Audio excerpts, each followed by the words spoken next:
How was that coming into dispatch and maybe taking some of those calls early on that had to do with kids or parents calling about their kids, and then you just kind of thinking about your own?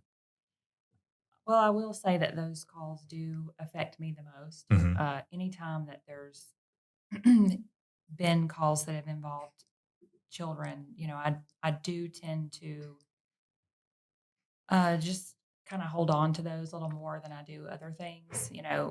I think in our this career, you can, things happen and we have to take call after call after call. And so a lot of times, even though we might have something that's really, you know, you would think would affect you, you have to quickly, so, move on to something else that it tends to kind of make our mind just kind of forget it.